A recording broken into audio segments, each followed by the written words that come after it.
What's going on, everyone? My name is SiahZ and welcome back to our updated Movespeed Lightning Ranger Deadeye build. We now have over 140% move speed, still doing a respectable 80 million damage with magnetic salvo in one hit, one-shotting pinnacle bosses, two-player co-op pinnacle bosses. It is absolutely amazing the damage and move speed that we were able to get out of the build, and we have upgraded our survivability because I heard that was one of the main concerns with the last build. We now have 1200 energy shield along about 1400 max life, making the build a lot tankier in that department, surviving a lot better in juice T16 breaches. Overall, the build just feels a lot better, and I think you guys are really going to enjoy it.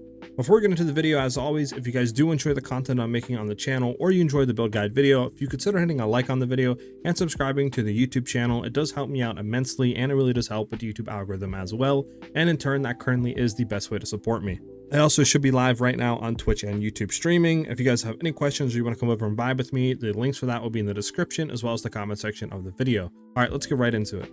So the first thing we're going to get into here is the gear. Now, for our chest piece, we are still running the Queen of the Forest. Now, obviously, this one is corrupted to get 3 rune sockets, but you would honestly want to get one corrupted that would lower the actual per evasion rating to get the increased move speed. So if you can get one corrupted that's like 450, anything 460, anything that's going to be like that or lower will give you overall more move speed than I'm getting. It just to get something like that is like 40-50 divines, and I'd rather just buy a 3 socket like this high evasion rating Queen of the Forest and sacrifice 5-10% move speed or something like that and save 50 divines. So that's why I did that there. For our bow, we're still running the expert composite bow, which is really a good overall base bow that gives us a lot of good damage. Honestly, any base bow really works here. Just look for high crit damage or crit chance, as that's going to give you a lot more damage overall than looking for very high fizz damage. So try to prioritize those 2 stats and then look for fizz and other stuff rolled onto it, such as like projectile skills, elemental damage, lightning or cold damage, stuff like that. For a quiver, we're looking for a quiver that has good crit chance and crit damage rolled on it. That's like a must that makes the build and gives us overall a lot of damage. From there, if you can roll anything else, it's more beneficial, like cold, lightning damage, increased damage with bow seals, or projectile speed. Anything like that will give overall the build a lot more damage. And then we also do need to have cold damage on some pieces of gear, so 1 to 2 pieces of gear with cold damage rolled on it. And it does help if you can get it on your bow or your quiver, since if you can get it on the quiver, we get more bonuses gained from the tree and stuff like that. So we'll get overall more cold damage, and then anything else rolled onto it's more beneficial, like mana of enemy killed, dex, or anything like that. For our helmet, we're running an expert feathered tiara, looking for very high energy shield and looking for anything we can roll onto it. If we can get in on majority of the gear, that's what we want to try to roll, since we are running a heroic tragedy jewel, and that'll convert our intelligence. Instead of giving mana, it's now going to give 1% increased evasion rating per 2 intelligence. So we want to get as much intelligence as possible on our gear if you can. Look for that. But like I said, really high energy shield on our helmet with reses, looking for intelligence. For our gloves, we're still running Hands of Wisdom in action, but honestly, you can drop this. You will sacrifice damage, but honestly, if you're just clearing maps and you're not looking to get that 80 million damage on pinnacle bossing, you can go ahead and drop this to run like energy shield gloves, evasion rating gloves to get more move speed, something like that. If you're just going to be doing a lot of mapping. But if you are pinnacle bossing, I would look for a Hands of Wisdom in action. And if you can get it corrupted like damage penetrates lightning resist or something more beneficial that would give more damage, is overall better. For the boots, we're running just high evasion rating boots, looking for obviously life reses, stuff like that rolled onto it. So this way we can get a lot of move speed out of it. And the reason why we don't run full energy shield is because we would be sacrificing a lot of move speed. And with the energy shield that we currently have with just 1 piece of gear, which is our helmet that's rolled really high on it, I found the increases and bonuses we're getting off the tree gives us enough energy shield overall to have a lot better survivability compared to the other build just running full evasion rating. For the utility belt, you would want to look for a really high ingenuity belt roll, or get one corrupted with increased evasion rating, as it'll give our rings a lot better increased bonuses, meaning more evasion ratings and stuff overall. For the breach rings, like I said, we want to look for like increased lightning damage or high added flat lightning damage, just so we can keep damage somewhere in the build.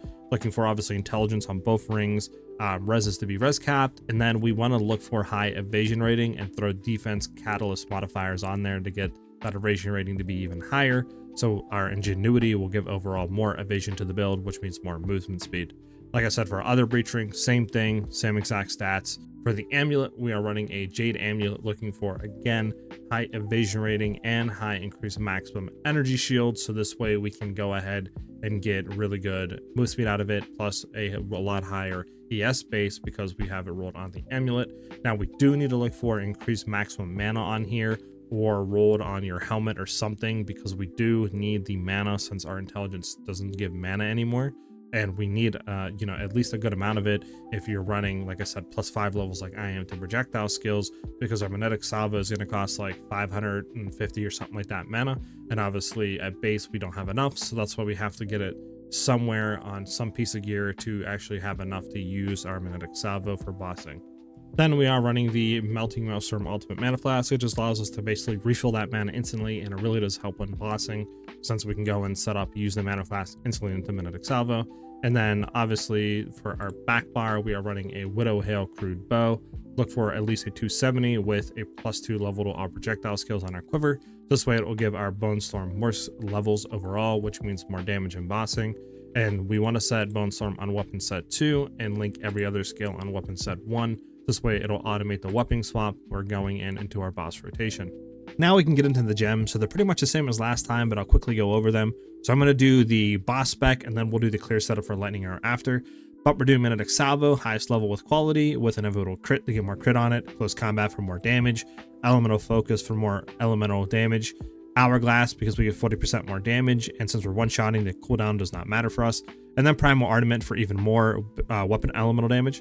Then we're going to go Lightning Arrow, basically highest level with quality as well, with partial tempo for the increased attack speed, lightning exposure so we can inflict it to lower the lightning res, overcharge to have more magnitude of shock, conduction so we can apply shock easier, and then lasting shock to have an increased duration on the shocks that we apply. Lightning Rod, again, high level with quality with concentrated effect for more area damage. Scatter Shot so we can get more projectiles down on the ground at a time to get to that max projectile count that Magnetic Salvo will target. Lightning Penetration and more penetration on it, and Heft for more weapon physical damage. Then we get into Bone Storm. You want to get this highest level with quality. If you can get it corrupt with +1 levels is huge. It'll give a lot more damage in the bossing spec, with Arcane Tempo to cast it quicker, Physical Mastery for another level into it, Ricochet so any projectiles that miss the target have a chance of ricocheting back into it, and then finally Life Tap because the mana cost is crazy on this per second, so we just want to use life instead of that so we don't have to worry about the mana. Then we go Connectivity again, high level with quality so we get a more effect and less lightning res on the enemy. Then we have Heightened Curse to increase the effect of it, Ritualistic Curse, this way it'll have a bigger area of effect, Cursed Ground, so this way it'll turn it into like a persisting AoE skill, so enemies that walk into it will instantly get cursed with Connectivity. Then we go into Wind Dancer. This is going to give us a lot more evasion rating per stage, which means a lot more movement speed. Then we go Clarity on this because we have the Spirit overall to run it, so why not? Then we have Herald of Ice, highest level with quality as well. Then we're going to be running Lightning Infusion to gain lightning damage into it, Enervate to get even more lightning damage into it. And we do this because we want to have Herald of Ice proccing Herald of Thunder, so that's why we have lightning damage onto it. And then we do cold damage on Herald of Thunder, so it'll proc into Herald of Ice. Kind of like a loop chain that we want to basically achieve, so that's why we do that. So we go back with Magnified Effect on Herald of Ice to have more area of effect on the explosions, helps with chain clearing, and then Cold Pen as well to help with that chain clear on the explosion since it is cold damage. Then we get into Herald of Thunder, again high level with quality, looking for Cold Infusion onto it so it'll have cold damage to proc into Herald of Ice. Going with Glaciation for more freeze buildup so the lightning bolts will have a better chance of freezing, Ice Bite for more cold damage, and then Lightning Mastery to have another level into the skill. Then we have our Cast on Shock. Again, level really doesn't matter to this. I just run at low level. We want to have Eye of Winter in here, lowest level as possible, so this way it'll consume the least amount of mana as possible. Going with Voltaic Mark. Again, level really doesn't matter here, so you can have a lowest level just to conserve mana, but quality will give it an increased effect, which basically means more magnitude of shock, so we want to have quality here, with Impetus to get more energy gain to trigger the skills, and then Inspiration to have less cost, so we trigger more often. So once we're actually bossing, what you want to do is turn off Wind Dancer and Herald of Ice, so we have the Spirit to turn on Cast on Shock, and then once you're done bossing, you'll just turn Cast on Shock off and just redo the opposite. Now we can get into the clear spec for Lightning Arrow. You're going to run in this when you're mapping and not bossing. You're going to want to throw Primal Armament on Lightning Arrow, Heft on Lightning Arrow, Long Shot on Lightning Arrow, and finally Ambush on Lightning Arrow. So in all, you should have these exact support gems in your Lightning Arrow for clearing or running maps or anything like that when you're not bossing. Then we get into our passive tree. So for Ascendancy, we're going to be running Point Blank for basically more damage. Since we're always butt up against enemies, we might as well take that. Then we have Endless Munitions for an additional projectile fired. Gathering Winds because Tailwind will actually give us increased evasion rating per stack, which means basically more movement speed. Then we finally go into Wind Ward, so we have less damage per Tailwind, and it definitely does help out on the survivability spec of the build. So finally, at the start of the tree is pretty much the same from last time, going with Blur into Cat-like Agility for that evasion rating when we dodge. Going in and taking all of Master Fletching because that increased bonuses gained from our quiver is huge. Then we go into Cooked for that increased critical damage during any flask effect, and since we have Melting Maelstrom and it persists, we always have basically full uptime on bossing. Then we go into Freedom of Movement for that increased evasion rating, especially while we dodge roll as well. We're going to come down actually and go into Stand and Deliver. It plays really nicely with our Point Blank.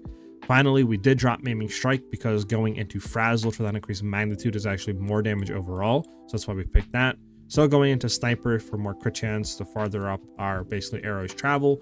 Going into Feathered Fletching as well because this will basically turn our projectile speed into increased damage with both skills. Then we're going to go into Heart Stopping for that increased crit chance and intelligence. Heart Breaking for that increased strength and critical damage. And then Struck Through for that 1% more chance added to the base. Then we're going to Coming Calamity for that increased cold and lightning damage since we are affected by both of those heralds. And then finally into this Jewel Socket. Then we're going to come back and go into Catalyst because this is really good. It gives us a good amount of increased elemental damage. Going down and taking Exploit because of this increased damage down here. Honestly, there's really not too many other nodes for the points invested to get this much damage. That's why we take it. Then we're going to come up into Escape Velocity for that increased evasion rating going into this Jewel Socket. I'll go through the jewels after we go through the tree. Finally, we're going to go up into Chaining Projectiles and Trick Shot. And we're going to set this on Weapon Set 2 since once we use our Widow Hail with Weapon Set 2 and Bone Storm, we'll have the increased chance to chain from terrain. Going into Proficiency for the Dex, into Enhanced Reflexes for that increased evasion rating and dexterity. Then we're going to come up and go actually into Unbound Forces for that increased magnitude of shock because this actually gives us a lot more damage than actually going into Harmonic Generator, so we're dropping that. So we're going to come up in Path, still going up into True Strike for that increased dex and critical strike chance. Into For the Jugular for that increased critical damage bonus and intelligence.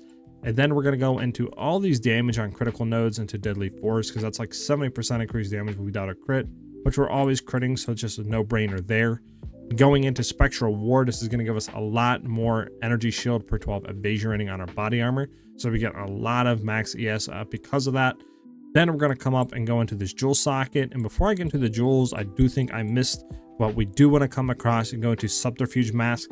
This is going to give us 2 evasion rating per 1 max energy shield, and since our helmet is 500 energy shield, that basically means we're going to get 1000 evasion rating, so that's why we go into this, just to keep that evasion rating since we are running an ES based helmet and not evasion rating.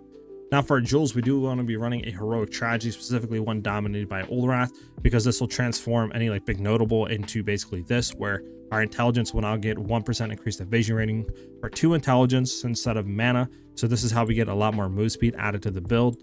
For our normal emerald jewels, what I found is trying to get a mixture of damage jewels like this, like crit chance, crit damage.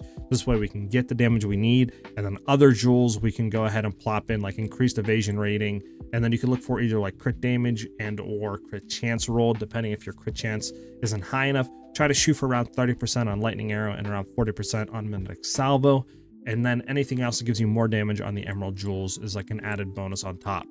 We are running a controlled Metamorphosis with a medium large ring. This will allow us to go through and grab passive nodes without pathing to it, like Wildstorm for more maximum lightning damage, which is more damage overall, Exposed to the Storm for that damage lightning pen, and then increased crit chance against enemies with lightning exposure, Serrated Edges for crit chance and increased attack damage, and then we can grab Mental Toughness to reduce that mana cost of the skills since we don't get mana from our intelligence anymore.